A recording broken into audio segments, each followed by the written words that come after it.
వారిని మేము ప్రశ్నిస్తున్నాం. గిరిజన పల్నాడు జిల్లా నరసరావుపేటలో ప్రముఖ మొబైల్స్ వ్యాపారి అదృశ్యంపై పలు అనుమానాలు వ్యక్తమవుతున్నాయి.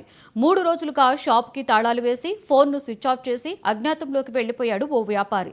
సదరు మొబైల్స్ వ్యాపారి నరసరావుపేట చుట్టుపక్కల దాదాపుగా 8 కోట్ల మేర అప్పులు చేసినట్లుగా సమాచారం.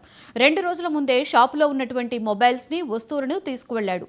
మొబైల్ వ్యాపారి అదృశ్యంతో ఆందోళన చెందుతున్నారు బాధితులు. ఇటీవల వరుసగా వ్యాపారులు అప్పులు ఎగ్గొట్టేందుకు ప్రయత్నించడంతో తీవ్ర ఆందోళన వ్యక్తం చేస్తున్నటువంటి బాధితులు వ్యాపారి అదృశ్యంపై తమకు ఎలాంటి ఫిర్యాదులు అందలేదని పోలీసులు తెలిపారు.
నంద్యాల జిల్లా ఆళ్లగడ్డ రుద్రవరంలో నగర